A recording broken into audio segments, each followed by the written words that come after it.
Very good pick, no, sa match to. It's gonna be a reset. Tingnan natin, may setup. Ito, mahuhuli. Ang ganda ng timing doon ni Kiboy at mahuhuli nga yung tatlong miyembro. Tatry na dumipensa ang Aurora. May mga minions na parating. Muntikan, as in one more skill could have actually taken out this Uranus so many times sa game na to. So tignan natin kung matitis pa na. Ang lambot talaga ni Uranus sa harapan, and kita mo naman sumasayaw sila inside Zazushin. Hindi nila kayang tiisin. Oh my goodness. For Kyrie coming out with the kills non-stop here. Double kill para kay Kelra. Nag-charge na siya ng piercer niya. Gusto pang dagdagan ng isa bago tumakbo na! Mukhang ibibigay na ni Sans itong kill kay Kelra. Wala na talagang takas. That is gonna be a beautiful play coming in from Onyx Indonesia. Sobrang lupit. Talagang naging worthless yung presensya dito ni TNZ pagdating doon sa mga teamfight kasi nasusustain ng buong Onyx yung damage na kanilang sinasalo, and at the same time na ibabalik nila yung firepower na kailangan para ubusin yung mga miyembro ng Aurora. It's actually perfect, and sobrang untouched si Kelra dito. By the way, panoodin nyo lang sa camera. Anong ginagawa niya? Wala! Pumipili lang siya sa target niya, para lang siyang nasa mall nag-shopping. Kung ano yung gusto kong kunin si Kiboy, nakangiti na, tinatawanan lang. Sabi niya, oo nga.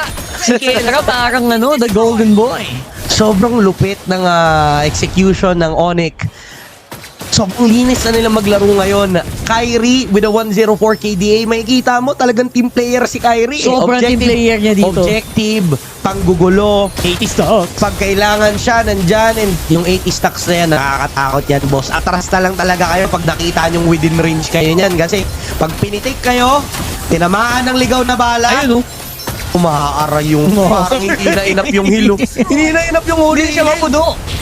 Oh Hindi my na. God, may Rafaela pa to, and parang possibly we might see the slow downfall of the Rafaela pick coming into play here. Despite being a very good pick, no, sa match to, it's gonna be a reset. Tingnan natin, may setup. Ito, mahuhuli. Ang ganda ng timing doon ni Kiboy at mahuhuli nga yung tatlong miyembro. Tatry na dumipensa ang Aurora. May mga minions na parating. Kaya ba nila? Tingnan natin dahil pumapalag pa rin naman ang Aurora. Kaso nga lang yung mga minions medyo marami na. Pipilitin nilang i-clear. Pipilitin nilang dumipensa. Pero si Kelra, hindi siya papayag. Tuloy sa pagbitaw. Maniac para kay Kelra. Ang gold standard ang mananaig. That is gonna be game number 2 going over to Onyx Indonesia. 1-1 na, mga kaibigan. And kita nyo naman ang bagsik ng gold standard pinakita dito in full force. Onyx Indonesia hindi pa tapos sa kanilang kampanya.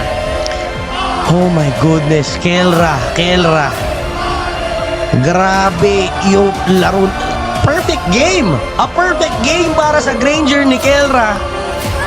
Sobrang tindi nung isipin mo, within 20 seconds, nakatatlong kill siya. Ay, eto yun, no?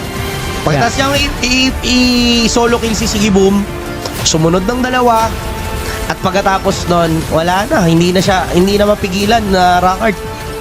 Ang crazy nito kasi it just goes to show na medyo, I think we're all in agreement na talagang maganda pa rin yung draft na ginawa ng Onyx Indonesia. Yes. Because of the reach, because of the amount of control na nabibigay ng trio, and enabled Kelra to really get activated. Napakaaga pa lang, activate na agad si Kelra. Bakit? Dahil again, magandang suporta mula sa mid trio, mula sa jungle.